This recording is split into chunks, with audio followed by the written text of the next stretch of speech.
السلام عليكم ورحمة الله وبركاته. نحمده ونصلي على رسوله الكريم. أما بعد فأعوذ بالله من الشيطان الرجيم. بسم الله الرحمن الرحيم. ولنبلونكم بشيء من الخوف والجوع ونقص من الأموال والأنفس والثمرات وبشر الصابرين الذين إذا أصابتهم مصيبة قالوا إنا لله وإنا إليه راجعون. صدق الله العظيم. رب اشرح لي صدري ويسر لي أمري واحلل عقدة من لساني يفقه قولي. মুয়ার Islamic conference 2024-এ আপনারা যারা উপস্থিত হয়েছেন তাদের সবাইকে আমার অন্তরের অন্তঃস্থল থেকে জানাচ্ছি আন্তরিক শুভেচ্ছা এবং মুবারকবাদ। আহলান ওয়া সাহলান ওয়া মারহাবান বিকুম ফি হাযাল লিকা আত-তাইয়িব আল মুবারাক। আমরা শুরুতে আল্লাহ রাব্বুল ইজ্জা ওয়াল জালালের দরবারে শুকরিয়া জ্ঞাপন করছি, যিনি আজকে আমাদেরকে এরকম চমৎকার একটি পরিবেশে চমৎকার একটি ইসলামিক কনফারেন্সে উপস্থিত হওয়ার সুযোগ করে দিয়েছেন। আমরা সবাই পড়ছি কালিমাতুশ শুকর, আলহামদুলিল্লাহ। আল্লাহ রাব্বুল ইজ্জা ওয়াল জালালের দরবারে শুকরিয়া জ্ঞাপনের পাশাপাশি আমি আজকের প্রোগ্রামের যারা অর্গানাইজিং কমিটি তাদেরকে অন্তরের অন্তঃস্থল থেকে ধন্যবাদ জানাতে চাই। এরকম চমৎকার একটি পরিবেশ, চমৎকার একটি ভ্যানিউতে এই ইসলামিক কনফারেন্সের আয়োজন করবার জন্য। সম্মানিত সুধী, আমরা এই পৃথিবীতে খুব অল্প একটা সময়ের জন্য, একটা ট্রানজিট পিরিয়ড কাটানোর জন্য বেসিকলি আমরা এই পৃথিবীতে এসেছি। আমরা কি চিরকাল এই পৃথিবীতে থাকবো বলেন তো? না, একটা ট্রানজিট পিরিয়ডে আমরা এসেছি, আবার চলে যেতে হবে। এই যে আমাদের জীবন, এই জীবনের জন্য বিপদ, আপদ, পরীক্ষা, স্ট্রাগল এটা অনিবার্য, এটা হবে। বিপদ নাই, কষ্ট নাই, আপদ নাই, অনিশ্চয়তা নাই, স্ট্রাগল নাই, এমনকি কেউ আছে এখানে?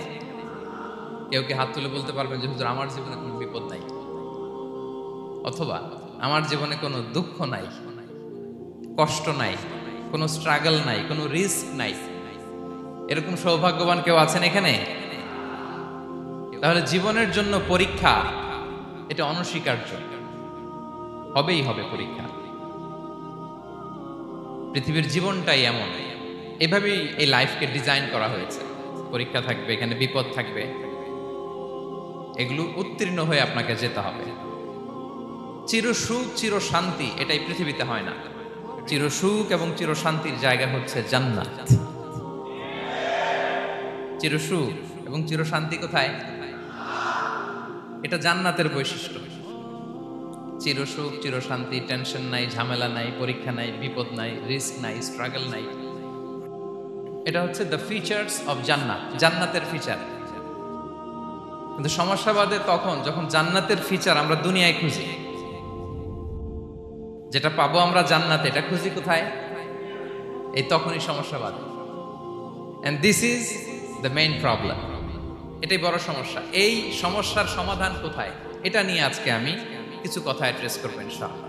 তো তাহলে আসুন শুনি জান্নাতের ফিচার কি।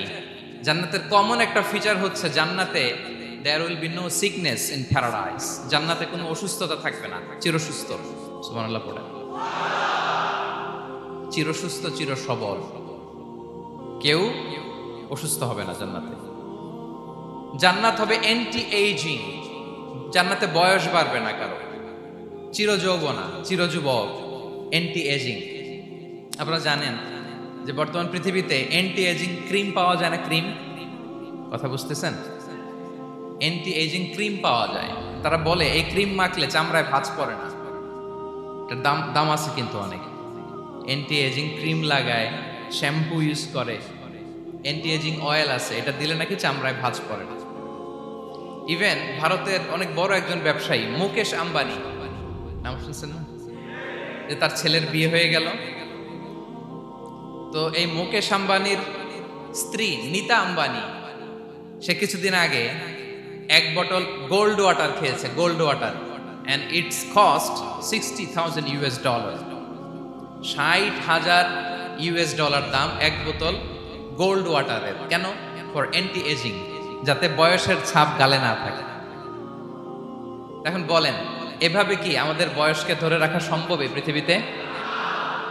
সম্ভব না, কারণ এই ফিচারটা দুনিয়ার ফিচার না, এটা জান্নাতের ফিচার। সুবহানাল্লাহ পড়ে।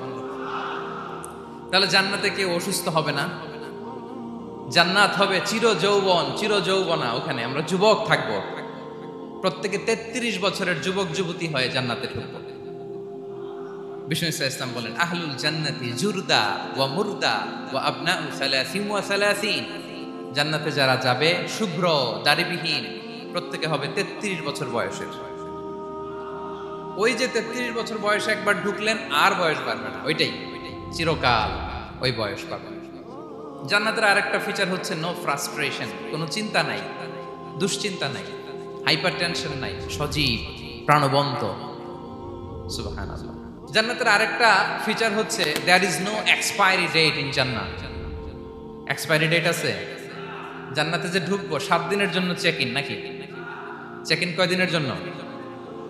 7 দিন 10 দিন পরে চেক আউট করে ফেলবে এরকম? নো এক্সপায়ারি ডেট, আজীবন।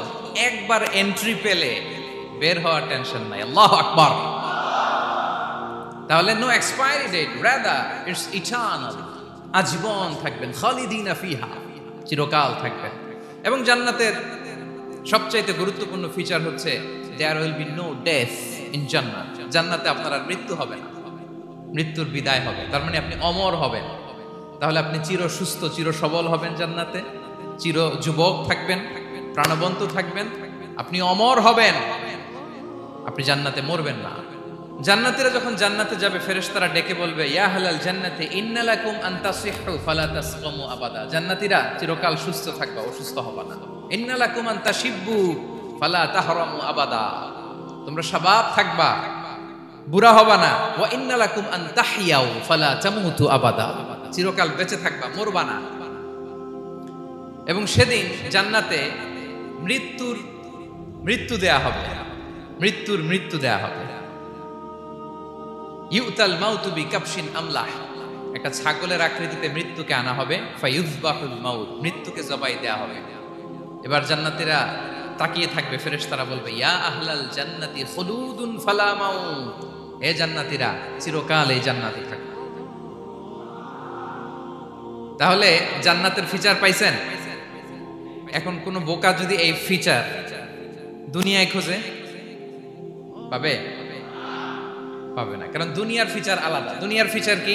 এই দুনিয়াতে বিপদ আসবে, কষ্ট আছে, দুনিয়াতে হতাশা আছে, ভয় আছে, অসুস্থতা আছে, বার্ধক্য আছে, এবং এই দুনিয়ার একটা এক্সপায়ারি ডেট আছে না?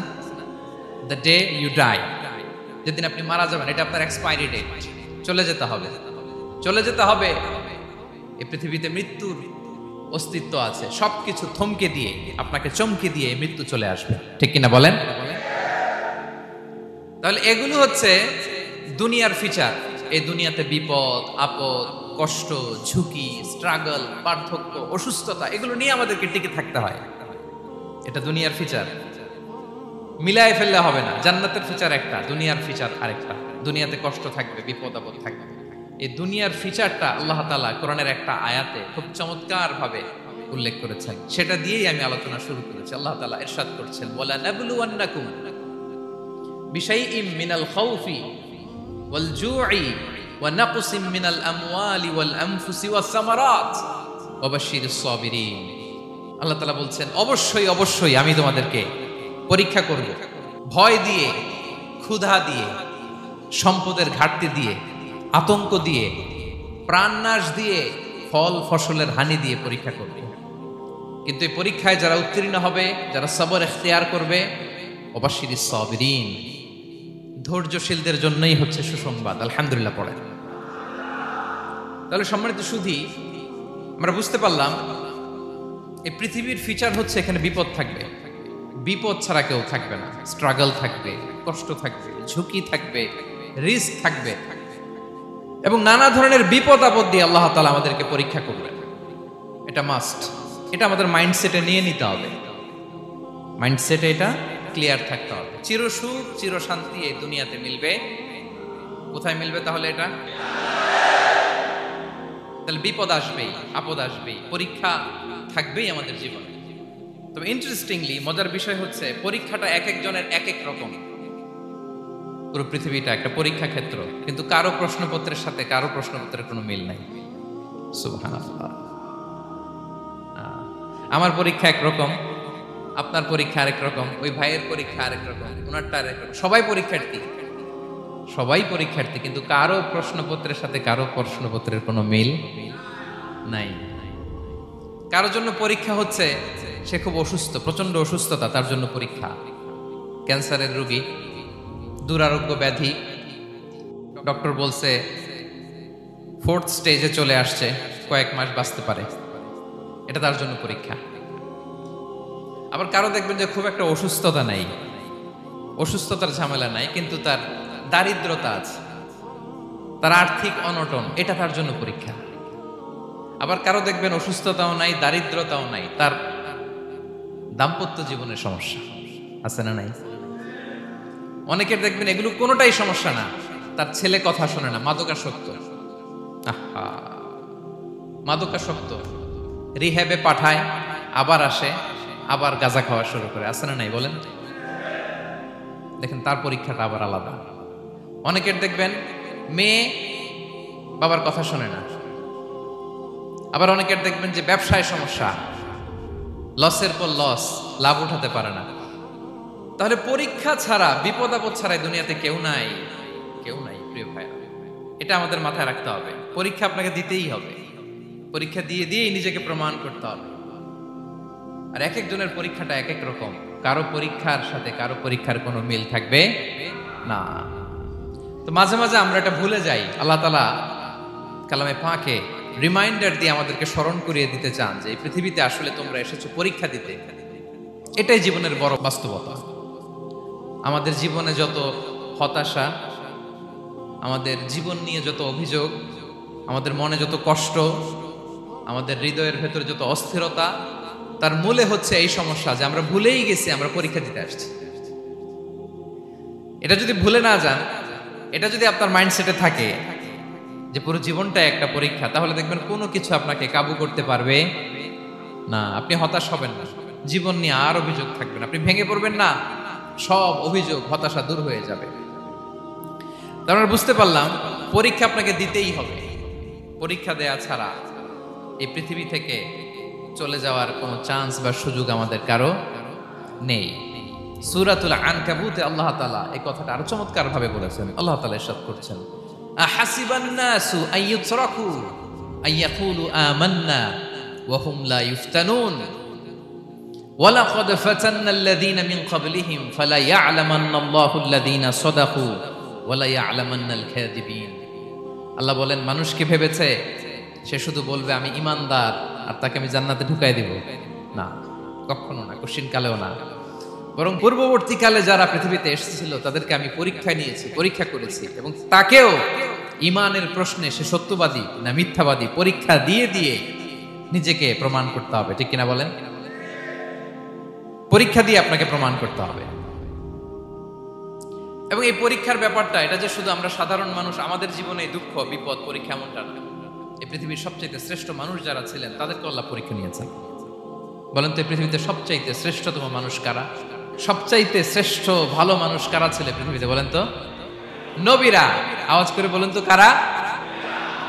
তো বলেন তো নবীদের জীবনে পরীক্ষা ছিল কি ছিল না? হ্যাঁ ছিল। বেশি না কম? বিষ্ণু ইসলামকে জিজ্ঞাসা করা হলো, আইয়ুন নাসি আশাদ্দু বালাআন ইয়া রাসূলুল্লাহ, হে আল্লাহর রাসূল, এই পৃথিবীতে কাদের জীবনে পরীক্ষা বেশি?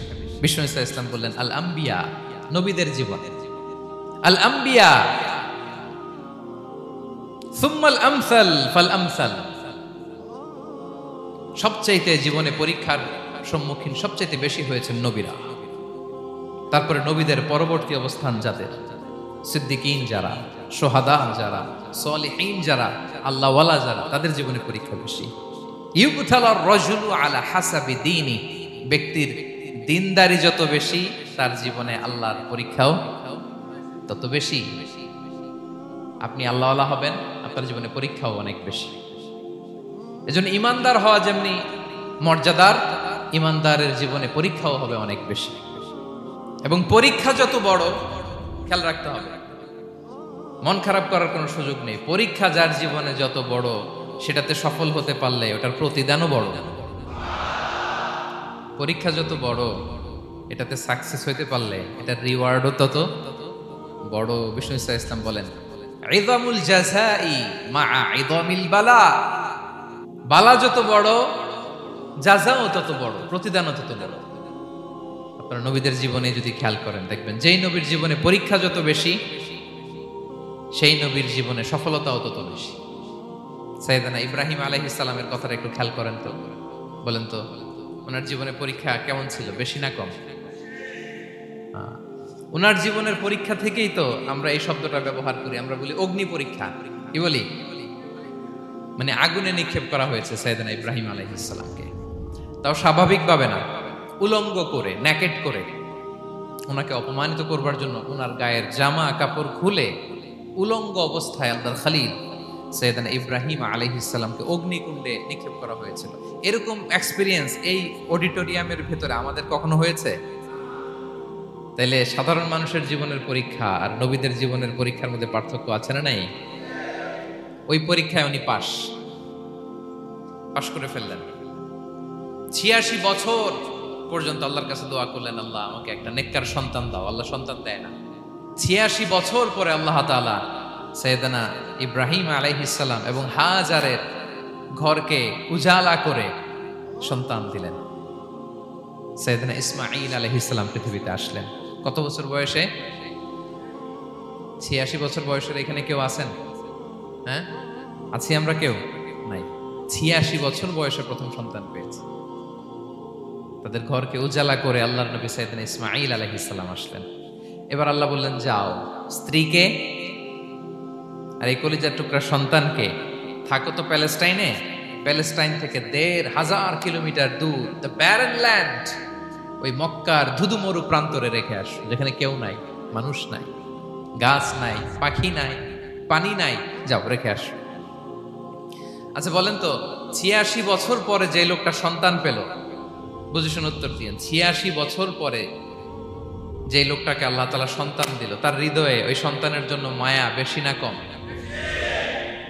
এমনি তো আমাদের প্রথম সন্তানের হিস্ট্রিটা একটু খেয়াল করেন তো। প্রথম আমাদের যে মেয়ে হয়েছিল বা যাদের ছেলে হয়েছিল, তার প্রতি আদর, সোহাগ, দরদ, ভালোবাসা, আহ্লাদ কত ছিল।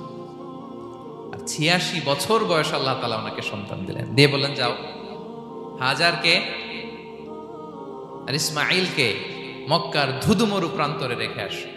আল্লাহ তাআলা বলতে দেরি, চলে যেতে দেরি নাই, মুহূর্তে উনি রওনা হয়ে গেলেন। সুবহানাল্লাহ পড়বেন না? রেখে আসলেন মক্কার ধুধুমরু প্রান্তরে। এবার আল্লাহ বললেন, যাও রিটার্ন ব্যাক টু প্যালেস্টাইন, প্যালেস্টাইনে চলে যাও। চলে গেলেন, হৃদয়টা ভেঙে খান খান। অনেক বছর পরে আল্লাহ তাআলা আবার অনুমতি দিলেন, যাও এবার ছেলেকে দেখে আসতে পারো, যাও প্যালেস্টাইন থেকে আবার মক্কায় যাও। সাইয়েদনা ইব্রাহিম আলাইহিস সালাম প্যালেস্টাইন থেকে আবার ১৫০০ কিলোমিটার পথ পাড়ি দিয়ে, এখনকার মতো ফ্লাইটে যায় নাই, গাড়িতেও না, উটে করে। কিসে করে? উনি যে কতবার মক্কা থেকে ফিলিস্তিন এসেছেন আর গিয়েছেন, কোনো ইয়ত্তা নাই, হিসাব নাই। গেলেন, এবার ছেলেটা হাঁটতে পারে, দৌড়াতে পারে, একটু একটু কথা বলতে পারে, আব্বু আব্বু ডাকতে পারে। কেমন মায়া লাগে বলেন তো? মায়া ভালোবাসায় যখন টইটম্বুর, ঠিক ওই মুহূর্তে আল্লাহ বললেন, ছেলেকে জবাই করো, জবাই করো ছেলেকে। আল্লাহ তাআলা বলতে দেরি করেছেন, আল্লাহর আদেশ পালনে ১ সেকেন্ডও তিনি দেরি করেন নাই। ছুরি চালালেন, জান্নাত থেকে দুম্বা নিয়ে আসা হলো। এভাবে আল্লাহর নবী ইব্রাহিম আলাইহিস সালাম ওনার জীবনের প্রতিটি ক্ষেত্রে যেখানে আল্লাহ তাআলা ওনাকে পরীক্ষা নিয়েছেন, উত্তীর্ণ হয়েছেন। এবং দেখেন ওনাকে আল্লাহ তাআলা কি উপহার দিলেন? আল্লাহ তাআলা ওনাকে খলিলুল্লাহ উপাধি দিলেন, আল্লাহর বন্ধু। সুবহানাল্লাহ বলেন। আল্লাহ তাআলা বলছেন, ওয়া ইযিবতালা ইব্রাহিম রাব্বুহু বিকালিমাতিন ফাআতাম্মাহুন ক্বালা ইন্নী জাঈলুকা লিন-নাসি ইমামা। আল্লাহ অনেকগুলো পরীক্ষা নিয়েছিলেন সাইয়েদনা ইব্রাহিম আলাইহিস সালাম, প্রতিটা পরীক্ষায় সাকসেসফুলি পাস করেছেন, গোল্ডেন এ প্লাস। আল্লাহ বলেন, ইন্নী জাঈলুকা লিন-নাসি ইমামা, I'm gonna make you the leader for the entire human being. I'm gonna appoint you as a leader for the entire universe. গোটা বিশ্বের জন্য, গোটা মানবতার জন্য আমি তোমাকে লিডার বানায় দিলাম। ইযামুল জাযাই মা ইযামিল বালা, পরীক্ষা যত বড়, ওই পরীক্ষায় পাশ করলে ওইটার ফলাফল ও প্রতিদানও বড়। তাহলে দেখেন প্রিয় ভাইরা, সাইয়েদনা ইব্রাহিম আলাইহিস সালামের জীবনে পরীক্ষার কোনো শেষ ছিল না। আমি আপনি কোথায়? আল্লাহর খালিলের জীবনে যদি এত পরীক্ষা থাকতে পারে, আমি আপনি কোথায় বলেন তো? এবার বলেন, সাইয়েদনা মূসা আলাইহিস সালাম, ওনার জীবনে তো কোনো পরীক্ষা টরীক্ষার ছিল না। হ্যাঁ, গুণে শেষ করতে পারবেন? জন্মটাই তো হয়েছে পরীক্ষার মধ্য দিয়ে। মিশরের ছেলে সন্তান হইলেই ফেরাউন বলছে জবাই করো। ওনার মা এরকম সিন্ধুকে করে ভাসায় দিলেন নীল নদীতে। আল্লাহু আকবার! কি একটা রোমাঞ্চকর পরিস্থিতির মধ্য দিয়ে আল্লাহ তাআলা ওনাকে বাঁচালেন। সুবহানাল্লাহ। জন্মই হয়েছে পরীক্ষার মধ্যে দিয়ে। বড় হইলেন, ফেরাউনের ভয়ে দেশ ত্যাগ করলেন, মিশর থেকে মাদিয়ান। আবার আল্লাহর আদেশে যখন ফিরে আসলেন, আবার ফেরাউনের সাথে তর্ক বিতর্ক, যুদ্ধ। একটা রাত আল্লাহ নবী মুসা আলাইহিস সালাম শান্তি মতো মিশরে ঘুমাতে পারে নাই। একটা রাত শেষ পর্যন্ত এই ফেরাউন মুসা আলাইহিস সালামকে ধাওয়া করেছে। ফেরাউনের ধ্বংসের আগ পর্যন্ত সে মুসা আলাইহিস সালামকে ধাওয়া করেছে। তার মানে মুসা আলাইহিস সালাম এই বিপদ আপদ পরীক্ষা এগুলো থেকে মুক্তি পান নাই। এবার বলেন ঈসা আলাইহিস সালামের কথা, ওনার জীবনে তার পরীক্ষা ছিল না। কি পরীক্ষা ছিল? হ্যাঁ, আল্লাহু আকবার। Same scenario goes to the biography of every messenger in the world. পৃথিবীর সব নবীর ক্ষেত্রে একই ঘটনা ঘটেছে। সাইয়েদনা ঈসা আলাইহিস সালাম দাওয়াত যখন দিলেন, ওনার বিরোধিতা শুরু হলো, ওনাকে হত্যার ষড়যন্ত্র হলো। ইভেন কি ওনাকে মারার জন্য বনি ইসরাইলেরা উদ্ধত হলো, জানে বাঁচবার জন্য পালালেন। এক ঘরে ঢুকলেন, চারদিক দিয়ে ঘেরাও করলেন, উনি দরজা জানালা লাগাই দিলেন। ওরা বললো একজন দরজা ভেঙে জানালা ভেঙে ভিতরে ঢুকো, ঢুকে দেখো বেটা ঈসা কি করে। একজন ভিতরে ঢুকছে, ঢুকার সাথে সাথে বল রাফাআহুল্লাহু ইলাইহি, আল্লাহ তাআলা ঈসা আলাইহিস সালামকে উপরে উঠায় নিলেন। আর যেই লোকটাকে তারা ভিতরে ঢুকালো, তার চেহারাকে আল্লাহ তাআলা ঈসা আলাইহিস সালামের চেহারার মতো করে দিলেন। এবার তার বাইরের সাথীরা বলে, ঘটনা কি বেটা? ঈসাও বেরোয় না, আমাদের লোকটাও বেরোয় না, সবাই ঢুক। দরজা ভেঙে ভেতরে ঢুকে দেখে ঈসা দাঁড়ায় আছে। বলেন তো, এটা ঈসা না মিসা? এটা কি আসল ঈসা? ওমা কতালু ওমা সলাবু ওয়ালাকিন শুব্বিহা লাহুম। আল্লাহ বলে, তোমরা আমার নবী ঈসাকে হত্যাও করতে পারো নাই, শুলেও চড়াতে পারো নাই, আমি সেফটি সিকিউরিটি দিয়ে আমার নবী ঈসা আলাইহিস সালামকে আকাশে তুলে নিয়েছি। তাহলে ওনার জীবনে পরীক্ষার শেষ ছিল না। এবার যদি আমরা বিশ্বনবী সাল্লাল্লাহু আলাইহি ওয়াসাল্লামের জীবনের দিকে তাকাই, ওনার জীবনটা দেখেন তো। আমাদের পেয়ারা নবী বিশ্বনবী মুহাম্মদুর রাসূলুল্লাহ সাল্লাল্লাহু আলাইহি ওয়াসাল্লাম, ওনার জীবনে কি স্ট্রাগল ছিল? স্ট্রাগল। মাক্কি জীবনের কথা যদি একটু খেয়াল করেন, দেখেন তো 3 বছর শিয়াবে আবি তালেবে জেল কেটেছেন, না খেয়েছিলেন। ওনার বংশের লোকেরা প্রথমে ছাগল খেয়েছে, ছাগলগুলো যখন শেষ, ছাগলের চামড়াগুলো শুকিয়ে ওইটা খাইছে। গাছের পাতা ছাল এগুলো খেয়ে খাবারের অভাবে বেহুশ হয়ে পড়ে থাকতো তারা। না খেয়ে কয়দিন ছিলেন আপনি? আমি কয়দিন ছিলাম না খেয়ে? মনেই তো পড়ে না, না খেয়েছিলাম কিনা কোনোদিন। এ হচ্ছে মাক্কি জীবন। মেন্টালি প্রেসার দেয়া হয়েছে। বিশ্বনবীর চাচা আবু লাহাব, তার 2 ছেলে উতবা আর উতাইবা, এদের সাথে বিয়ে দিয়েছিলেন 2 মেয়ের। যখন দাওয়াত দেওয়া শুরু করলেন, 2 মেয়েকে ডিভোর্স দিয়ে দিল। দেখেন, একটা বাবার জন্য প্রাপ্তবয়স্কা মেয়েকে যখন উঠায় নেওয়ার আগে ডিভোর্স দেয়, তার মানসিক অবস্থাটা কেমন থাকে বলেন? মেন্টালি প্রেসারাইজ করা হয়েছে, ফিজিক্যালি হ্যারাস করা হয়েছে। বিষ্ণু সাল্লাল্লাহু আলাইহি ওয়াসাল্লাম যখন নামাজে দাঁড়াতেন, উটের পচা নারী ভুঁড়ি বিষ্ণুনবীর কাঁধে চাপিয়ে দেওয়া হতো। আপনার জীবনে এরকম ঘটছে কখনো? আপনি নামাজ পড়তেছেন, উটের পচা নারী ভুঁড়ি আপনার কাঁধে চাপিয়ে দেওয়া হয়েছে? কয়দিন হয়েছে এরকম? কয়দিন হয়েছে? হ্যাঁ, তারপরে তো আলহামদুলিল্লাহ বেরোয় না মুখ দিয়ে। কেমন আছেন হুজুর কোয়েন না, বেশি একটা সুবিধার না, তাই না? বেশি একটা একটু মিলাবেন। কতটুকু পরীক্ষা আমরা দিয়েছি। তায়েফে গেলেন বিশ্বনবী, তায়েফে গেছিলেন জমির বায়না দিতে, তাই না? জমি কিনবে তায়েফে। তায়েফবাসীদেরকে জাহান্নামের আগুন থেকে বাঁচাতে গিয়েছিলেন, নিজের জন্য না। সেখানে তায়েফের ছেলেরা পাথর মেরেছে বিষ্ণু ইসলামের গায়ে। এত শুভ্র দেহ ছিল, চেহারা ছিল। বিষ্ণুনবীর গা দিয়ে ঝরঝর করে রক্ত ঝরেছে, ফিজিক্যাল হ্যারাসমেন্টের শিকার হয়েছেন বিষ্ণু ইসা ইসলাম। যখন যেদিন বিষ্ণু ইসা ইসলামকে হত্যার ষড়যন্ত্র করা হলো, আল্লাহ তাআলার আদেশে তিনি মক্কা থেকে মদিনায় হিজরত করলেন। মদিনাতে যে একটা রাত, সপ্তম হিজরির আগ পর্যন্ত শান্তিতে ঘুমাতে পারেন নাই। 3 দিকে 3 ইহুদি বসতি, বনু কাইনুকা, বনু নদীর, বনু কুরাইজা। আহা, খাওয়ার মধ্যে বিষ মিশিয়ে দেয়া হয়েছিল বিষ্ণু ইসা ইসলামের। বাজুর, খাসির বাজুর রান পছন্দ করতেন। এক ইহুদি মহিলা বিষ্ণু ইসা ইসলামের ওই রানের মধ্যে বিষ মিশিয়ে দিয়েছিল। ওই বিষের যন্ত্রণায় মৃত্যুর আগ পর্যন্ত বিষ্ণুনবী কাতরাতেন, এবং উনি ইন্তেকালের সময় ওই বিষের ব্যথা যন্ত্রণাতে ইন্তেকাল করেছেন। বিষ্ণুনবীর ইন্তেকালটা শাহাদাতের ইন্তেকাল ছিল। বিষ্ণু ইসা ইসলাম বলেছেন, ওই যে খায়বার এলাকার ওই মহিলা যে আমার খাবারে বিষ মিশিয়েছিল, সেই বিষের যন্ত্রণা, বেদনা, কষ্ট আমি অনুভব করছি।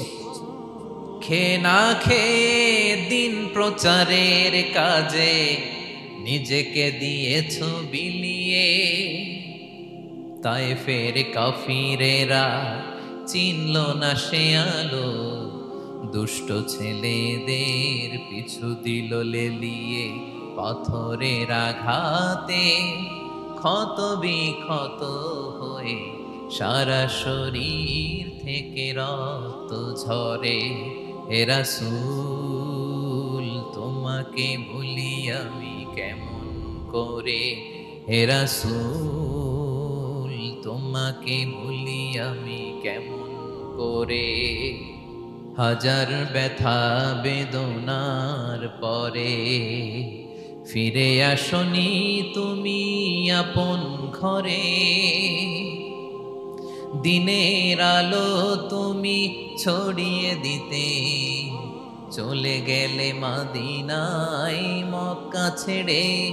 হে রাসূল তোমাকে ভুলি আমি কেমন করে, হে রাসূল তোমাকে ভুলি আমি কেমন করে। ঠিক কিনা বলেন? একটা রাত শান্তির ঘুম তিনি দিতে পারেন নাই। প্রিয় ভাইরা, তাহলে আমরা কি বুঝলাম? বিশ্বনবীর জীবনও পরীক্ষা ছিল কি ছিল না? আমাদের উপায় আছে? আমরা বাঁচতে পারবো এই বিপদ আপদ পরীক্ষা ঝঞ্ঝাল থেকে? বাঁচতে চাইলেও বাঁচতে পারবো? পারবো। ইমাম মালিক আলাইহি রাহমা নাম শুনেছেন? ইমাম মালিক, ওনার জ্ঞান থেকে লাখো লাখো মানুষ উপকৃত হয়েছে, কোটি কোটি মানুষ উপকৃত হয়েছে। মদিনার রাস্তায় রশি দিয়ে ওনাকে টেনে হিচড়ে এক এলাকা থেকে আরেক এলাকায় নিত জালেম বাদশারা। ইমাম মালিক আলাইহি রাহমা। ইমাম আহমদ ইবনে হাম্বল, ওনাকে বেত্রাঘাত করা হতো, চাবুক দিয়ে পেটানো হতো। আমাদের মাযহাবের ইমাম আল ইমাম আল আযম আবু হানিফা আলাইহি রাহমা, ওনাকে কারাবন্দী করা হয়েছিল। তার মানে দেখেন, যত বড় বড় স্কলার, যত বড় বড় মাশায়েখ, এমনকি আম্বিয়া আলাইহিমুস সালাম, ওনারাও পরীক্ষা বিপদ আপদ থেকে রেহাই পাইছে? তাহলে আপনি আর আমি পাবো? বলেন তো। তাহলে এটা আমাদের ব্রেইনে গেঁথে নিতে হবে যে জীবন মানেই এখানে বিপদ থাকবে, পরীক্ষা থাকবে, স্ট্রাগল করে করে আমাকে আগাতে হবে। কেউ আমার জন্য রেড কার্পেট বিছিয়ে রাখবে না। এই জীবনটা বড় জটিল। This is life, how it's design. এভাবেই পৃথিবীকে ডিজাইন করা হয়েছে। এখানে বিপদ আছে, কষ্ট আছে। এই পরীক্ষা দিয়ে দিয়ে আপনাকে উত্তীর্ণ হতে হবে। বুঝতে পেরেছেন প্রিয় ভাইরা? নাও দ্য কোশ্চেন অ্যারাইজ, এখন প্রশ্ন হচ্ছে, কেন আল্লাহ এই পরীক্ষা নেন? কেন? আল্লাহ তাআলা সূরা মুলকে বলেছেন, এই পৃথিবী সাজানোর, এই জীবন মৃত্যুর এই খেলা, এর উদ্দেশ্যটাকে আল্লাহ তাআলা স্পষ্ট করে বলেছেন, আল্লাযী খালাকাল মাউতা ওয়াল হায়াতা লিয়াবলুয়াকুম আইয়ুকুম আহসানু আমালা। জীবন মৃত্যু দিয়ে তোমাদের জীবনকে সাজানো হয়েছে এজন্য, যাতে করে তিনি তোমাদের পরীক্ষা করতে পারেন। কি করতে পারেন? তোমাদের মধ্যে কে সৎকর্মে অগ্রগামী, কে কাজে ভালো, আমলে ভালো, এটা দেখার জন্য। বেসিকলি আল্লাহর দেখার প্রয়োজন নাই, আমাদেরকে দেখানোর জন্য এই পরীক্ষার আয়োজন। আমি ভালো করবো না খারাপ করবো এটা আল্লাহ জানে না? তো ওনার পরীক্ষা করা লাগে কেন? কথা বলেন। আমি জান্নাতি না জাহান্নামী এটা আল্লাহ জানেন না? বেসিকলি আমাদেরকে জানানোর জন্য এই পরীক্ষার আয়োজন। কাদেরকে জানানোর জন্য? মানে তুমি জেনে যাও তুমি জান্নাতি না জাহান্নামী। আমি ভালো করেই জানি। একটা ছোট্ট উদাহরণ দিলে বুঝতে পারবেন প্রিয় ভাইয়েরা। ধরেন আল্লাহ তাআলা দুইজনকে সৃষ্টি করলেন। উদাহরণস্বরূপ একজনের নাম আব্দুল্লাহ আর একজনের নাম আব্দুর রহমান। সৃষ্টির পরে আব্দুল্লাহকে বললেন, আব্দুল্লাহ আমি জানি তুমি পৃথিবীতে 50 বছর হায়াত পাইতা, খুব ভালো কাজ করতে, তুমি দুনিয়াতে অনেক ভালো কাজ করতে, এটা আমি আগেই জানি, আমার অসীম জ্ঞান বলে আমি আগে থেকেই জানি। তো যাও, তোমার এইমাত্র সৃষ্টি করলাম, যাও তুমি জান্নাতে ঢুকে যাও, কারণ আমি জানি তুমি জান্নাতি হবে। আচ্ছা, আর আব্দুর রহমান তুমি পৃথিবীতে খুব খারাপ কাজ করতে, এটা আমি জানতাম, তোমারে পাঠাইলে খারাপ কাজ করবা, তুমি সীমা লঙ্ঘন করবা, অন্যায় করবা, অপরাধ করবা, তুমি জাহান্নামী হবা, যাও। যেহেতু আমি জানি পরীক্ষার আর দরকার নেই, তোমারে জাহান্নাম দিয়ে দিলাম, যাও ঢুকে যাও। আব্দুল্লাহ ঠিকই জান্নাতে ঢুকে যাবে, আব্দুর রহমান কি ঢুকবে? ঢুকবে। সে বলবে, আল্লাহ এইমাত্র আমারে বানাইলেন, এইমাত্র আপনি আমাকে সৃষ্টি করলেন, সৃষ্টি করেই বলতেছেন তুমি জাহান্নামে যাও, আর বলতেছেন আমি জানি দুনিয়াতে পাঠালে তুমি খারাপ কাজ করবা, তুমি জাহান্নামী হবা, পাঠানোর আর কি দরকার, আগে থেকে জাহান্নামে যাও। আল্লাহ আপনি জানলে জানতে পারেন, আমি তো জানি না। ঠিক কিনা বলেন? সে বলবে, না আল্লাহ আপনি ভুল বলতেছেন, এই দুনিয়াতে পাঠাইলে আমি খুব ভালো কাজ করতাম, আমি সীমা লঙ্ঘন করতাম না, নামাজ পড়তাম, রোজা রাখতাম, হজ করতাম, যাকাত দিতাম, সাদাকা করতাম, চ্যারিটি করতাম, জনকল্যাণকর সব ভালো কাজগুলো আল্লাহ আমি করতাম। এজন্য আল্লাহ তাআলা পরীক্ষার আয়োজন করেছেন, যাতে করে তুমি জেনে যাও যে পৃথিবীতে তুমি কি করেছো। এখন আর আল্লাহকে এক্সকিউজ দেওয়ার সুযোগ নেই। আচ্ছা বলেন তো, আবু জাহেলকে যদি আল্লাহ এখন কিয়ামতের দিন বলে, Abu Jahl go to the hell fire, আবু জাহেলের কিছু বলার সুযোগ আছে? কারণ ও দুনিয়াতে কি করে আসছে এটাও জানে না। ফেরাউনকে ডেকে যদি আল্লাহ বলে, ফেরাউন তুমি জাহান্নামে যাও, go to the hell fire, ওর কি কোনো এক্সকিউজ দেওয়ার সুযোগ আছে? বলেন, সুযোগ আর আছে? কারণ তুমি দুনিয়াতে কি করেছো তোমার চেয়ে ভালো কেউ আর জানে। তা পৃথিবীতে এই পরীক্ষার এই আয়োজনের সবচাইতে বড় উদ্দেশ্য হচ্ছে যাতে করে আমরা দেখে যাই যে আমরা কি কাজ করছি।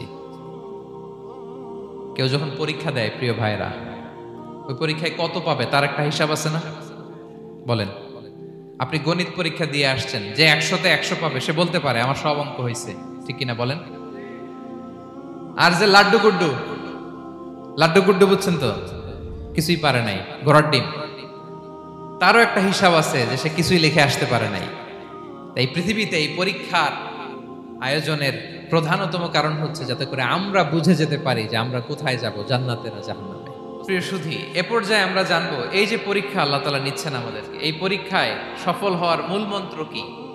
কোরআনে বিভিন্ন আয়াতে এই পরীক্ষার কথা বলা হয়েছে এবং এই পরীক্ষার সফলতার মূল মন্ত্রও কোরআনে ঘোষিত হয়েছে। আলহামদুলিল্লাহ বলেন। যে আয়াত দিয়ে আমি শুরু করেছি, এই আয়াতে আল্লাহ তাআলা বলেছেন, ওয়াবাশশিরিস সাবিরিন, নবী হে ধৈর্যশীলদেরকে আপনি সুসংবাদ দিন, ধৈর্যশীলদেরকে সুসংবাদ দিন। তার মানে বিপদে ধৈর্য ধারণ করতে হবে প্রিয় ভাইরা। ইন্নামাস সাবরু ইনদা সাদামাতিল উলা, বিপদে আমরা অনেক সময় প্যানিক হয়ে যাই, অস্থির হয়ে যাই, কি করব, হতাশ না। মুমিনরা হতাশ হয় না, ধৈর্য ধারণ করে। কি করে? কি করে? ধৈর্য ধারণ করার শক্তি দাও গো মেহেরবান আমায়, দাও গো মেহেরবান। পড়েন, ধৈর্য ধারণ করার শক্তি দাও গো মেহেরবান আমায়, দাও গো মেহেরবান। সবাই বলুন একসাথে, ধৈর্য ধারণ করার শক্তি দাও গো মেহেরবান আমায়, দাও গো মেহেরবান। বুকের ভেতর ব্যথার নদী বইছে অবিরাম, বইছে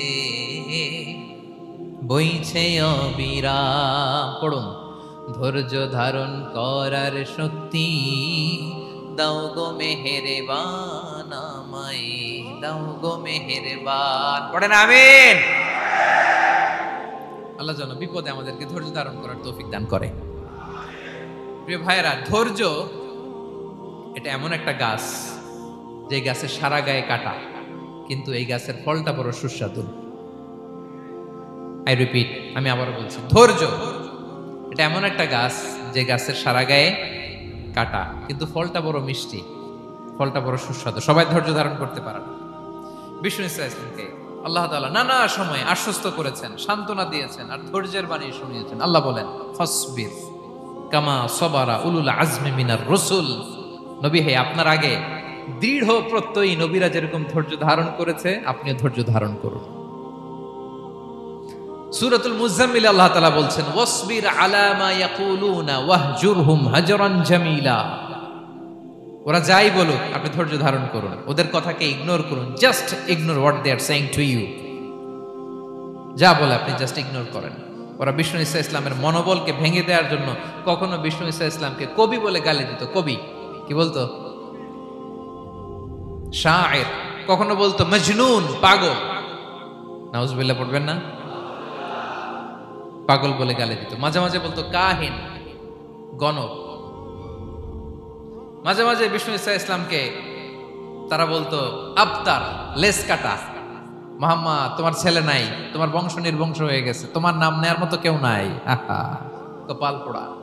গোটা বিশ্বব্যাপী বিষ্ণু ইসা ইসলামের সুনাম সুখ্যাতি ছড়িয়ে দিয়েছে কে? আকাশ বাতাস মাড়িয়ে, সাত আকাশ ছাড়িয়ে আল্লাহর আরশ পর্যন্ত আল্লাহ তাআলা বিষ্ণুনবীর সুনাম সুখ্যাতিকে সৌচ্চ করেছেন। ঠিক কিনা বলেন? ইগনোর করুন। আপনাকে কবি বলে, গণক বলে, আপনাকে পাগল বলে, আপনাকে লেসকাটা বলে, জাস্ট ইগনোর দেন। বর্তমান সময়েও নানা ধরনের ট্যাগ আমাদেরকেও দেয় কি দেয় না বলেন? দেয়। আমাদেরকে কি বলে? মৌলবাদী বলে, বলে বলে ওই যে রাজাকার বলে। রাজাকার রাজাকার খেলার দিন শেষ। মন মতো হইলে মুক্তিযোদ্ধা, মন মতো না হইলে রাজাকার, এই দিন শেষ। ওই দিন আর নাই।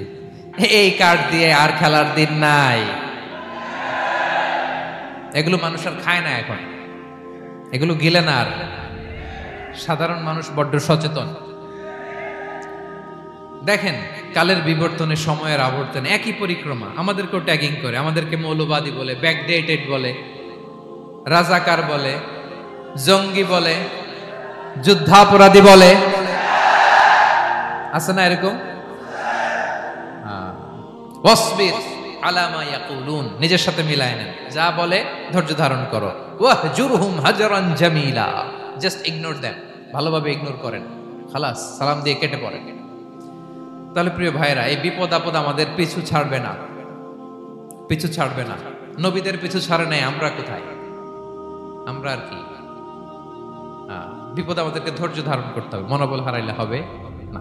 দেখেন বিশ্বনবী কিভাবে আপনাদেরকে সান্ত্বনা দেয়। বিশ্বনবী বলেন আজাবান লি আমরিল মুমিন, মুমিনের ব্যাপারটা বড় আশ্চর্যজনক। ফাইন্না আমরাহু কুল্লাহু লাহু খাইর, মুমিনের জীবনে যা ঘটে সবটাই খাইর, সবটাই কল্যাণ।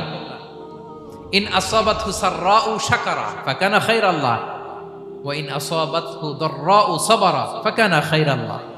মুমিনের জীবনে যদি সুখ আসে তাহলে মুমিন শুকরগুজার হয়, এটা তার জন্য ভালো। আর যদি মুমিন জীবনে দুঃখ আসে তাহলে সে সবর ইখতিয়ার করে, এটাও তার জন্য ভালো। সুবহানাল্লাহ। তাহলে দেখেন আমরা হয় সুখে থাকি নয় দুঃখে থাকি, ঠিক কিনা বলেন? তাহলে সুখের সময় আমরা শুকর করি, কি করি? শুকরগুজার হই। শুকরিয়া করাও একটা ইবাদত, শুকরিয়া করাও কি? আর দুঃখের সময় আমরা সবর করি, সবর করাটাও একটা। তাহলে আমাদের পুরো জীবনটাই ইবাদত, পুরো জীবনটাই সুখের সময় শুকর আর দুঃখের সময় সবর। আওয়াজ করে বলেন, সুখের সময় শুকর আর দুঃখের সময়। এই দুই ইবাদত মুমিন জীবনে চলমান, কন্টিনিউয়াস, একটা উইন উইন সিচুয়েশন। কি বলেন? উইন উইন হয়ে গেল না? যেই পরিস্থিতিতেই থাকে আমাদের জন্য লাভ। আল্লাহু আকবার। তাহলে প্রিয় ভাইরা, এটাই জীবনের বাস্তবতা। সবর আমাদেরকে ইখতিয়ার করতে হবে, হতাশ হওয়া যাবে না। অনেকে আমরা অল্পতে হতাশ হই। এই যে আমরা ধৈর্য ধারণ করছি, এর ফল পাচ্ছি না। দীর্ঘ দেড় দশক ধরে ধৈর্য ধারণ করছেন না আপনারা? এখন মুক্তি, স্বাধীনতা, বিজয় এনে দিয়েছে কে? ধৈর্য ধারণ করুন। ধৈর্যের যে ফলাফল, এটা বড় মিষ্টি। ধৈর্য এমন একটা গাছ, এই গাছের সারা গায়ে কাটা, কিন্তু এর ফলটা বড় সুস্বাদু। এর ফলটা বড় মিষ্টি। ধৈর্য ধারণ করার অভ্যাস করতে হবে প্রিয় ভাইরা। মুমিন হতাশ হয় না, হাল ছেড়ে দেয় না। মুমিন ভরসা রাখে একজনের উপর, তিনি কে? লা তাইয়াসু মির রাউহিল্লাহ ইন্নাহু লা ইয়াইয়াসু মির রাউহিল্লাহি ইল্লাল কওমুল কাফিরুন। আল্লাহর রহ থেকে, রহম থেকে নিরাশ হয়ে যাও না। কাফির ছাড়া, অকৃতজ্ঞ ছাড়া কেউ আল্লাহর রহ থেকে, আশা থেকে নিরাশ হয় না। শয়তানের সবচেয়ে বড় মিশন হলো আমাদেরকে হতাশ বানানো। এটা খেয়াল রাখবেন। শয়তানের সবচাইতে বড় মিশন কি? আমাদেরকে হতাশ করে দেয়া। হতাশ বানাইতে পারলে সে সাকসেসফুল, খুশি। কিন্তু আমরা এত সহজে হতাশ হই না, আমরা নিরাশ হই না, আমরা বিপদে হাল ছেড়ে দেই না। আমরা ভরসা রাখি এক মহান সত্তার উপর, তিনি কে? মনে থাকবে, বিপদ আসলে ভেঙে পড়বেন, ভিসা না হইলে কান্নাকাটি শুরু করবেন, ব্যবসায় লস হইলে হাউমাউ, হ্যাঁ, দেশ থেকে কোনো দুঃসংবাদ আসলে হতাশ হবেন, ভেঙে পড়বেন। ধৈর্য ধারণ করব আমরা। আওয়াজ করে বলেন, আমরা কি করব? সবর। বিপদ ট্যাকেল দেওয়ার প্রথম স্টেপ হচ্ছে সবর। ধৈর্য ধারণ করতে হবে। অবশ্যই সাবিরিন, ধৈর্যশীলদেরকে সুসংবাদ দাও। বিপদ থেকে বাঁচার দ্বিতীয় স্টেপ হচ্ছে এই বিপদ থেকে উত্তরণের চেষ্টা করতে হবে। কন্টিনিউয়াস প্রচেষ্টা চালিয়ে যেতে হবে। ওয়াল্লাযীনা জাহাদু ফিনা লানাহদিয়ান্নাহুম সুবুলানা। যারা আমার রাস্তায় চেষ্টা করে, প্রচেষ্টা করে, স্ট্রাগল করে, তাদেরকে আমি পথ দেখিয়ে দেই, সুবুল দেখিয়ে দেই, ওয়ে আউট দেখায় দেই, এক্সিট দেখায় দেই। কোথাও আটকাবেন না আপনি, আপনাকে এক্সিট দেখাই দিবে কে? মালয়েশিয়াতে কেলুয়ার বলে না? কেলুয়ার কি বলে চিনেন? কেলুয়ার মানে কি? এক্সিট। এক্সিট পেয়ে যাবেন, আটকাবেন না আপনি জীবনে কোথাও। 3 নাম্বার, আল্লাহর উপর তাওয়াক্কুল করতে হবে বিপদ আসলে। ওমাইয়া তাওয়াক্কাল আলাল্লাহি ফাহুয়া হাসবুহ। আল্লাহর উপর যে তাওয়াক্কুল করে, আল্লাহই তার জন্য যথেষ্ট হয়ে যায়। তাহলে বিপদে প্রিয় ভাইরা আমরা প্যানিক হব না, ধৈর্য ধারণ করব, বিপদ থেকে উত্তরণের সর্বোচ্চ প্রচেষ্টা চালিয়ে যাব, আর ভরসা রাখবো একজনের উপর, তিনি কে? আর বিপদ আসলে এটাকে নেগেটিভলি নেবেন না সব সময়। বিপদ আপদ এটা অনেক পজিটিভ, ভালো জিনিস আমাদের জীবনে বয়ে নিয়ে আসে। শাইখুল ইসলাম ইবনু তাইমিয়া আলাইহি রাহমা, উনি বলতেন, খুব দামি কথা, খুব হেভি ওয়েট কথা, মনোযোগ দিয়ে শুনুন। তিনি বলতেন, যে নেয়ামত তোমাকে আল্লাহ থেকে দূরে সরায়, ওই নেয়ামতের চেয়ে বিপদ ভালো, যে বিপদ তোমাকে আল্লাহর দিকে ধাবিত করে। আই রিপিট, আমি আবারও বলি, যে নাজ নেয়ামত তোমাকে আল্লাহ থেকে দূরে সরিয়ে দেয়, সে নাজ নেয়ামতের চেয়ে ওই বিপদ আপদ ভালো, যে বিপদ আপদ তোমাকে আল্লাহর কাছে টেনে নেয়।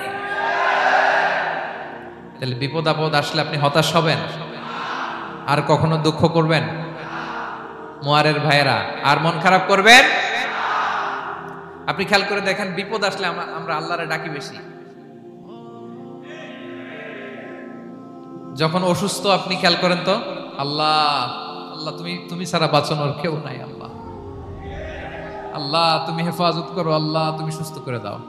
যখন লাইফ থ্রেট, দেখেন আপনি গুম হয়ে যেতে পারেন, আপনার কারাবন্দি করতে পারে, এরকম একটা বিপদের মধ্যে আছেন, তখন খেয়াল করেন তো আল্লাহর সাথে আপনার কানেক্টিভিটি, রিলেশনশিপটা কতটা ডেভেলপ হয়। কারণ বিপদে পড়লে আমরা আল্লাহরে ডাকি বেশি। তাহলে বিপদ আপদেরও কিছু পজিটিভ সাইড বা দিক আমাদের জীবনে আছে না নাই? অনেক পজিটিভ দিক আছে, কয়েকটা শেয়ার করি। 1 নাম্বার, আল্লাহ, 1 নাম্বার পজিটিভ সাইড তো বললাম, ইমাম ইবনু তাইমিয়া যেটা বললেন। এরপরে হচ্ছে মাঝে মাঝে আল্লাহ তাআলা আমাদের মর্যাদাকে আপগ্রেড করতে চায়, এলিভেট করতে চায়। আপনি ধরেন কোন একটা এয়ারলাইন্সের রেগুলার প্যাসেঞ্জার টিকিট কাটেন, মাঝে মাঝে হঠাৎ করে দেখবেন কাউন্টারে গেলে তারা বলে, you are upgraded to business class, অথবা you are upgraded to first class. যেহেতু রেগুলার প্যাসেঞ্জার, অনেক মাইলস জমা হয়েছে, আপগ্রেড করে দেয়।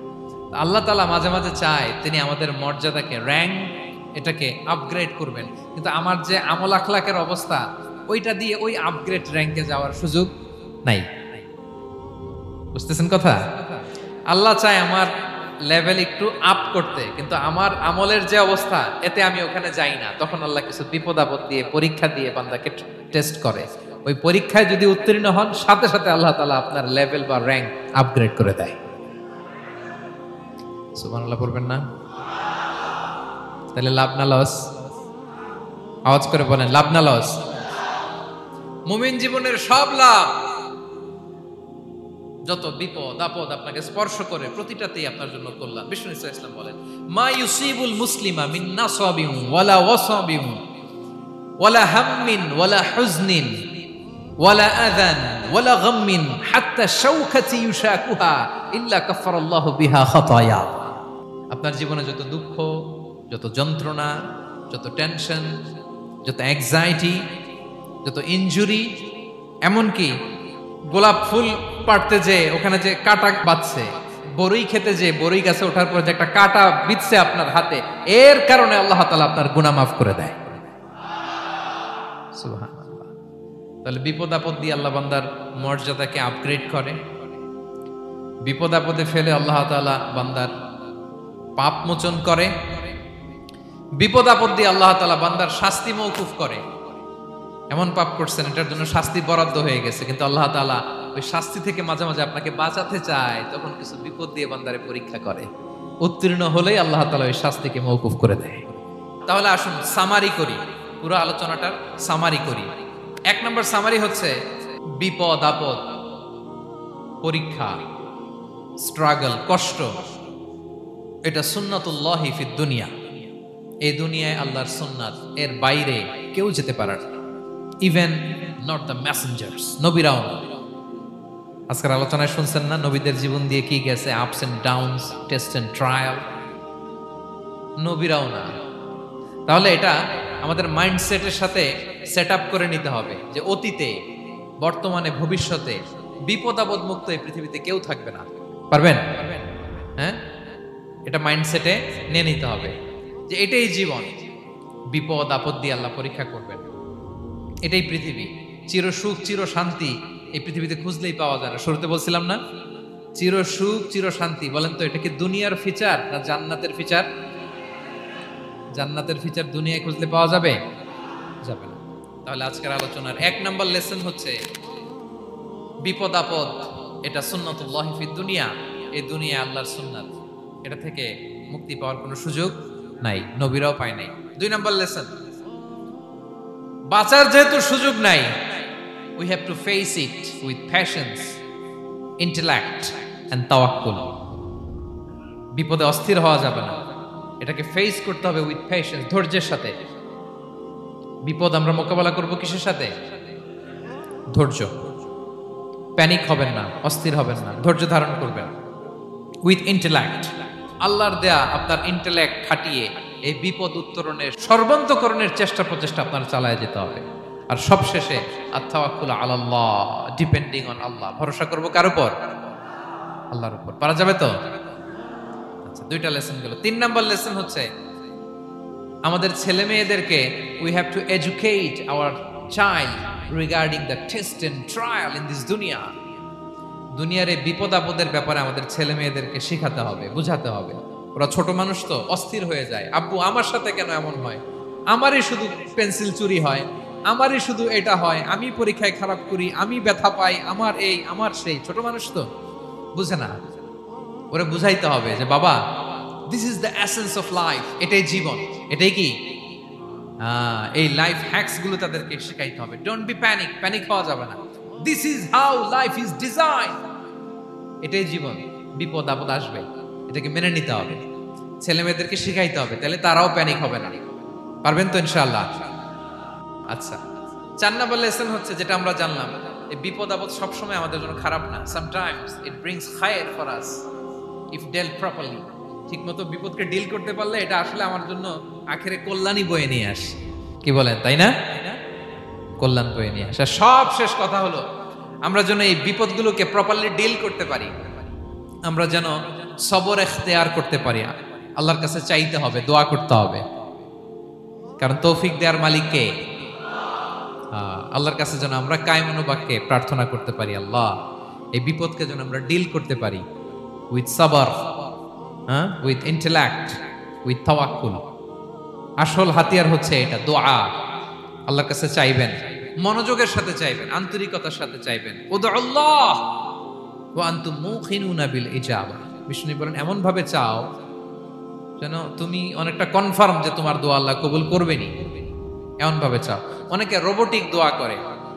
রোবোটিক দোয়া মানে দোয়ার মধ্যে প্রাণ নাই, ধ্যান নাই, মন নাই, আগ্রহ নাই, ভালোবাসা নাই। ওই দোয়া আল্লাহ কবুল করে না।